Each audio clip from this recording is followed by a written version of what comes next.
Hello everybody, Chris here, and in this video I want to show you all how to set up a quick platformer demo inside of Godot 4. So Godot 4 added a new component called character body, which comes with some default scripts you can use to quickly get a platformer character off the ground. And I want to show those features really quick for all of you. So this is for the Godot 4 beta, which just released. I'm going to be using this Pixel Adventure pack off itch.io, which is a great free platformer pack you can use for this kind of stuff. So first off, I'm going to be creating a new project with the Vulkan mobile renderer, since we're just doing a simple 2D pixel art game. And I'm going to hit create folder so that we have a place to store the project. You should see this check mark over here and do create and edit. Okay, when the project opens, I'm going to right click in the file system and create a new folder for art. And I'm going to right click on that art folder and open it in the file manager. So now off of itch.io, I'm going to download the art assets and I'm going to put it inside of this art folder. Okay, so I'm just going to drag and drop the whole thing and just put that in there. So now if we go back to Godot, we should be able to expand the art folder and see all of the art assets which we have just downloaded. So the next thing that we're going to do is create our first scene, which is going to actually be our character inside of Godot. So where we have scene and you see some default options, we're actually going to choose other node, because I'm going to make the default node the character body node. So this is a new one for Godot 4. You can see it says specialized 2D physics body node for characters moved by script. And when we create a script on this character body, it's actually going to give us a default script, which is perfect for these kind of 2D platformers. So let's go ahead and hit create. So when we first open up the character body, we're not going to see very much here. We want to add an animated sprite to the character body so that we can actually show the character on the screen and play the animations. So I'm going to right click on character body 2D, add a child node, and let's grab an animated sprite 2D node. So create that. And if we go to the inspector on the right hand side, we can expand animation and you'll see this box here for frames. So I'm going to open up free and let's go to characters, Ninja Frog, and I will move the idle animation into the frame slot. So I guess we need to click on the empty and hit new sprite frames first. But now we can open this up. Okay, and now for the animation, we need to add in an entire sprite sheet. So this idle animation has a bunch of frames. So let's click on add frames from a sprite sheet, go into art, free, main characters, the character of your choice, and the idle animation. So here we can define where the frames are cut off for each of these character frames. So we obviously have columns, but we don't have rows. So I'm going to change vertical here to 1. And when we hit tab, those lines going left to right should disappear. And now we need to change the horizontal to match the number of frames in the sprite sheet. So we can just do that by counting 1, 2, 3, 4, 5, 6, 7, 8, 9, 10, 11. So we want 11 horizontal frames. And now the frames are sliced properly. So go to the top right and hit select clear all frames, add 11 frames. And there's our idle animation for the character. So let's see if we do on for playing, we can see it playing here, but it's going really slow. We might want to bump the speed up to 10 FPS or 20 FPS. So we'll start with 10, but that's not really fast enough. Let's do 20. And in fact, if we check the sprite sheet pack, we can see that they're supposed to play at 20 frames per second. So right now this is correct for the idle animation. Now you might also notice it's kind of blurry. So since we're doing a pixel art game, we want to go to the project settings, so project settings, and then we come down the list to rendering, let's see, textures, I believe it is. Change default texture filter to nearest, hit close, and that will make the default setting for the pixel art games to use the nearest pixel and not have any anti-aliasing. So it's going to look correct now. So you might notice on our character body, the base of this scene, that there's this little warning sign. So for a physics body to work in the game, we need a collision shape 2D. So I'm going to right click on our base of the scene, the character body 2D, add a child node, and let's look for collision shape 2D, hit enter. Now the collision shape 2D is also going to have a warning message saying that for this to work, we actually need to create a shape resource. So we do that in the inspector. So select collision shape 2D, go over here to the right, and click on where it says empty over here for a shape. And you can choose one of these different shapes to use for your character. So you could use rectangular shape, circle shape, or capsule shape often works pretty well. I'll try capsule for right now. Now we might want to resize the collision shape here since right now the capsule is going above its head. So let's actually shrink down the dimensions. You can just grab it and move it around. So if you click on the crosshairs, we can drag it downwards, and then the shape matches our character better. We can always adjust this in the future as well. So also for the character body 2D, the base of the scene hierarchy, I'm going to F2 on that, and then I'm going to rename it and just call it player. So now let's save the scene in our project, Control S. I'll create a new folder here for characters and just player.tsc, and we'll save that in there for right now. So if we go ahead and play the scene, you'll see in the 0 position up here in the top left, that's 0x, 0y, we have the character there.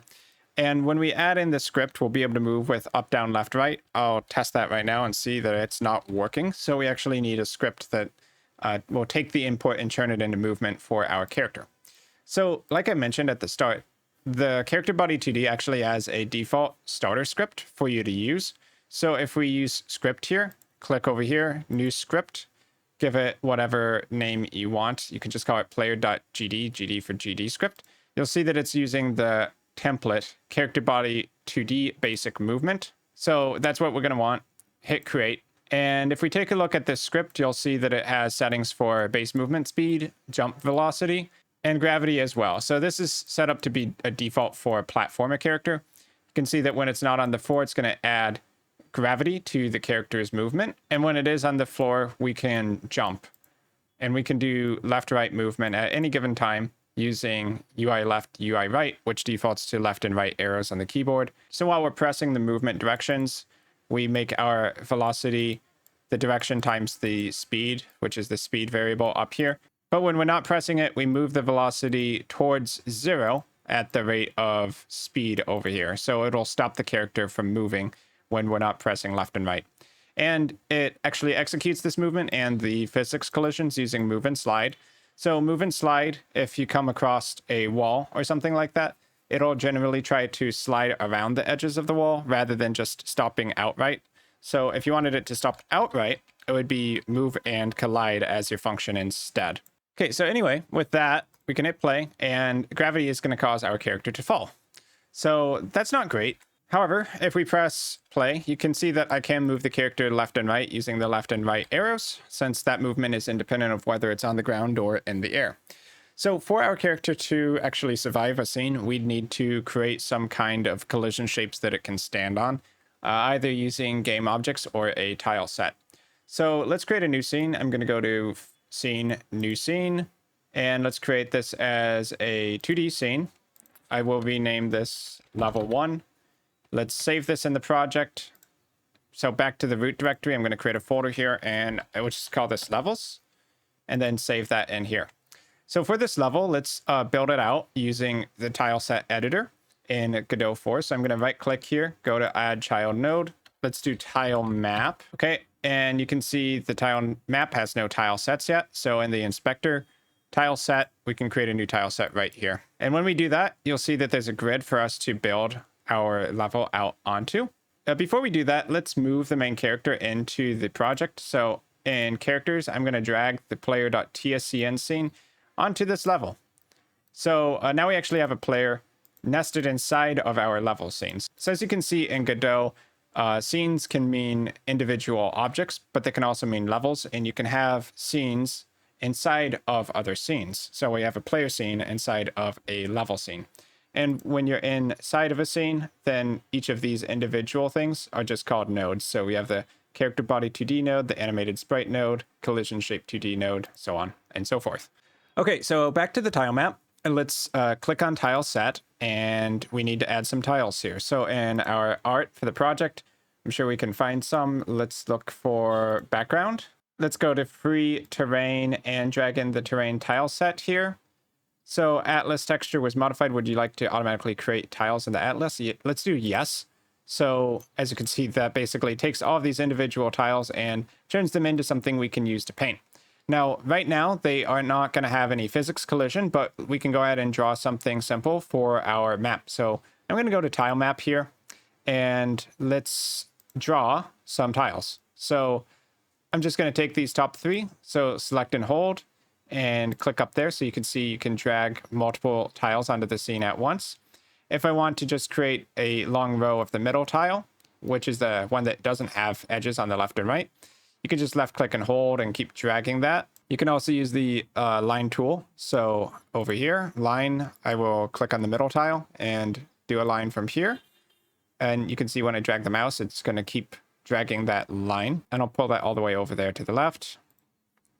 Let's click here and go back to the pencil tool, which is D, or paint tool rather, and paint in the edges. We can just keep going around until we have something that makes sense. And then this top right one also needs the right end edges. So you can always zoom in and make sure it looks correct. So we have some ground here. If I go ahead and hit play, well, first off, it's loading the wrong scene because we need to change the level 1 to be the default for our project. So let's go to project settings.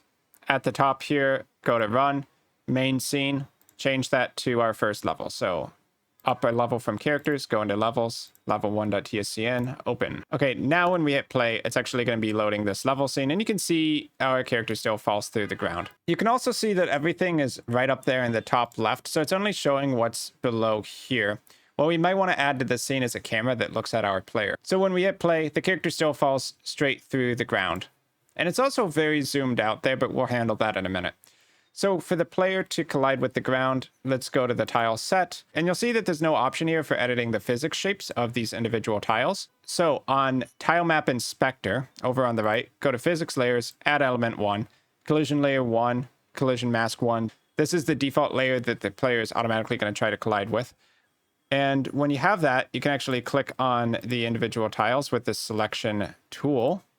And this physics option will be there. So you'll see physics option layer 0, and you can draw the shape of your physics shape for each of these tiles. So if I use the add polygon tool, I can left click on the top left, the top right, the bottom right, and the bottom left, and then back to the top left. And we've made a square for this square tile, which would be the correct physics shape. Now, if you do this for every single tile, that's going to take quite a while. So a much quicker way is just to click on the tile and hit F, which will add the default polygon shape going around the edges of the tile. So just a square. For these tiles, that works perfectly since they're taking up every pixel. So just click on all of these and hit F, like so. And now we have tiles with functional physics. So to show that this works, let's hit play, and the character is not going to fall through the floor. Now we have another problem, which is that we can't really even see the player, because right now he's sitting above the 0 point over here, and we don't have a camera that's actually looking at the player. So if we want to fix that, we can right click on level, add a child node, do a camera 2D. And to make the camera look at the player, right click on the player, add a child node, type in transform to get a remote transform 2D, which can basically tell the camera to be pointed at this remote transform. So if we create it on the player, this transform is going to follow the player around since it's now a child node. And we can assign the remote path to the camera, so the camera will follow the player around the scene. So assign path, camera 2D. And in order to make this camera active, select camera 2D and check current. And that should be pretty much it. So go ahead and hit play. And now the camera is going to look at the player. If we move around with left, right arrows, it's going to follow the player. Now I would say the camera is way too zoomed out for the scale of this game. So let's make it smaller. So to make the window smaller, let's go to project settings. Okay, so in display window, let's change the scale of the game and make it 4. Now, if we go ahead and hit play, you can see that even though we have a higher resolution, we just scale everything up in the game, and we can see the character much easier now. Also note that the player is now sliding around the ground, and we can hit the spacebar when we want to jump. Now, it might be a little too zoomed in, so I'm going to go back to the window settings, and let's just change this to 3 and hit play again. I think that looks a little bit more reasonable for right now. Okay, let's add some other animations to the character now. So I'm going to select player. So let's jump into the editor for the player scene. So now we're editing the defaults for the player. And let's add in some new animations. So first I'm going to rename this to be the idle animation. Next, let's add in a jump animation. So I'm going to go in here. So let's rename this new animation to run and then create one for jump. Okay, now if we expand the Ninja Frog, I'm going to drag in the jump frame. So this is a single frame of animation. And for run, we have a sprite sheet. So I'm going to be adding in the frames from sprite sheet. So click on that button there, run. And just like before, we take vertical to 1, since this is a 1 row sprite sheet. And then we need to count. So I can see that this is 4 times 3. So I'm just going to put 12 for the horizontal. And you can see that they're sliced individually and properly. So I'm going to select and clear all frames, add 12 frames, and there is our run animation. So if we change the animation to run now, we can see it's actually going to play that run animation. Make sure the speed is set to 20 for the FPS, since that's what this animation plays at. And just for future reference, if it ever needed to, I'm going to change it for the jump as well, just making it consistent between all the animations. So now we need a way to make sure that it's playing the right animation at the right time. If we hit play right now, it's just going to play whatever we set the animation to be. So we can run around like that. So let's actually edit the default script a little bit here. So editing the player script, we want to get reference to the animated sprite 2D so that we can tell it to set the right animation at the right time. So I'm going to type in var animated sprite here, and I'm going to make that equal to $animated sprite 2D, which is going to reference this node inside of our player scene. So down here for our physics process, we can set up the times when the animation state should change for our animated sprite. What animation should it be playing? So when it's not on the floor, we're assuming it's jumping. Later we'll add the fall animation. So I'm going to do animated sprite dot animation equals, and we're going to have a string here for the name of the animation. So this is going to be jump. And now we can set up some other rules for when the other animation should play. So if it's not on the floor, we're going to have jump animation. But if it is on the floor, so I'm going to do an else here, and we'll check the velocity x. So velocity x equals 0. So if the velocity is 0, the character is not moving on the ground left and right, then we're going to take the animated sprite animation and set that equal to idle as a string. Else it is moving, so we're going to set it to run. Animated sprite dot animation equals run. Okay, now let's hit play and see how that works. So when we hit play, we're going to get an error saying that the animated sprite is null, and that's because I forgot the onReady for the animated sprite. So at the start of this line for animated sprite, we actually need to put at onReady var animated sprite equals $animated sprite. And this will make sure that it'll get reference to this animated sprite node before the script actually starts running. So now if we hit play, we should be able to have our character playing normally. And if we do left and right, you'll notice that the animations are actually playing. So when we're not moving on the ground, it's idling. When we're moving left and right, it'll run. And if we hit space, as long as we're in the air, it's going to play the jump animation. So now if we want to add the fall animation as well from this character, we can just simply do if velocity.y is greater than or equal to 0, then we'll play jump. Otherwise, we're going to play the fall animation. So animated sprite dot animation equals fall. Now I do want to point out you have to be a little bit careful about using strings like this in your script directly, because if you ever change the name of your animation, it's going to break the script. Okay, so now let's just go add this fall animation. So I'm going to jump into the scene for the player. For animated sprite, I'll add a new animation, double click on the name, and this is fall. To make the fall animation, just drag fall.png into here, and that's basically it. We have the fall animation. So now we can hit play, and we move around. If I hit space, you'll have the fall and the jump animation, but you can see that they're actually reversed right now. That's because up is actually negative on the game level. So what we need this to be is less than or equal to 0 is jump. So going up is actually negative and going down is positive. So if we hit play again, I'll hit space. You can see the jump animation. As soon as the velocity changes from up to down, we go to the fall animation. The last thing I'll do for the animations of the character in this video is just show you how to flip the sprite from facing right to left, depending on if we are facing left or right. So if we look at the animated sprite component, you can expand offset inside of the inspector, and you'll see this flip X variable. So if we look at 2D view and we use this flip X, you can make it face the left by checking flip X checked. So we just need to do that in script when the velocity is facing to the left. When we're running or floating to the left, we'll flip the X. Otherwise, we'll have that unchecked flip X as false. Before that, I'm going to quickly change the FPS of the fall to 20. Now let's jump into the script. I am going to change the flip X down here when we are trying to move in either the left or right direction. I'll only set this if we are actually physically having the input UI left or UI right to move to the left and move to the right. If we're just downwards accelerating towards 0, I don't want to flip the direction of the player. So only when we're trying to run in a direction. So to do that, we have animated sprite dot, if we hover over in the inspector, we can see the property name dot flip h, and we'll set that to true, or we'll set that to false. So animated sprite flip h equals false. Now we just need the logic to control that. So if the velocity dot x is less than 0, then we're going to flip it to face the left. Otherwise, and we'll do else if here, velocity dot x is greater than 0, then we'll have it flip to face the right. Now I'm not going to do a flip when velocity x equals 0, because that would be implying you're not moving in the left or moving in the right. So it should only be when this actual movement going to the left or the right. Now we can go ahead and hit play and move left and right. We can see that we can face the left, face the right, and that also applies when we're in the air. So now our basic platformer controller and the animations are set up there.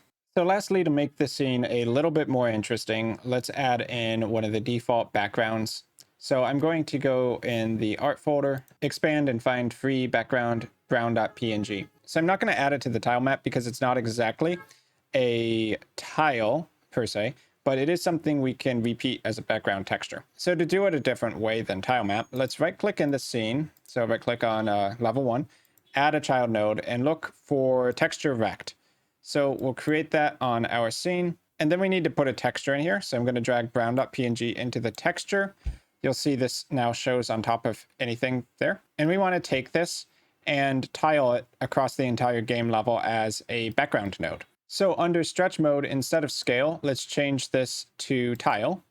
And now if we scale the image up, it's actually just going to keep duplicating the background, and we can move it to be wherever we need it to be inside of our scene. So I'll just drag this all the way up here, and I'm going to scale it to be much bigger than our scene so that we never see anything outside of the bounds of this background texture rect. Now we do have a problem, which is it shows in front of other things like the player and the ground. So to change that, I'm going to take the texture rect and I'm going to move it to the top of the nodes in the hierarchy.